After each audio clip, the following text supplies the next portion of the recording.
Chana was an American teenage girl who moved to Israel. She had a job in the central business district of Jerusalem. One day she was feeling exceptionally tired, and it was the end of the day. It was getting close to night. She went to the very busy junction where she caught the bus to go back home. Unbeknownst to her, because she was so tired, she didn't notice that she got on a bus which was full of Arab workers. And it wasn't exactly going into a safe area. It was transporting these workers back to East Jerusalem, a hotbed of violence. She fell into a deep sleep, and 25 minutes later, she found herself being rushed off by the bus driver, who himself was an Arab. She looks around, she says, "Oh my gosh." She's standing right in the middle of an Arab village. All the houses are boarded up. She doesn't know what to do. I mean, this is really sakanat nefashot. This is danger zone, SOS time.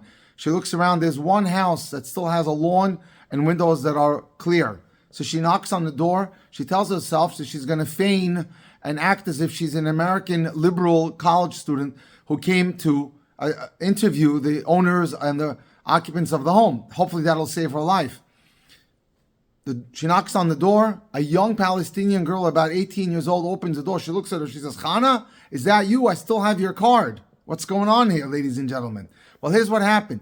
A few months back, Chana had volunteered to help Esha Torah do a volunteer seminar to help people that were not observant in a very upscale hotel in central Jerusalem.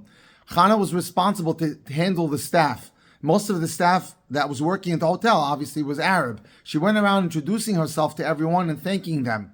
At the end of the conference, near the end of the conference, she noticed that there was a new face.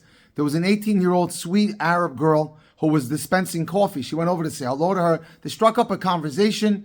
The Arab girl told her that she was working there along with some of her siblings, and her father there also worked at the hotel. And whatever money she was getting, she was using to pay her way through medical school. At the end of the seminar, Chana personally went around giving out thank you cards to each of the people who worked, all the staff. And this girl really was taken by this demonstration of kindness from Chana. So at that moment, when Chana knocked on the door, the girl looks at her. She says, "I still have the card." She went over to a bookshelf like the one behind me, showed her the card that was displayed very prominently.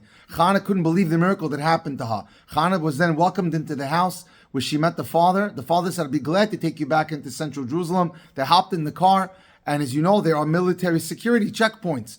When they got to the security checkpoint, the IDF officer looks inside the car and he sees it's Arabs, but an Orthodox girl sitting in the back. So he says in Hebrew, "Akol beseder? Is everything okay?" And Chana started to laugh. And she said, "Everything is fine."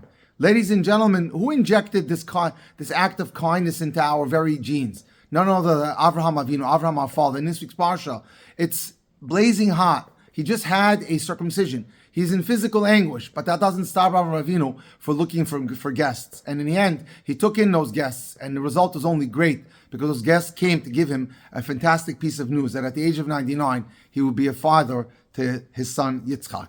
Have a wonderful Shabbat.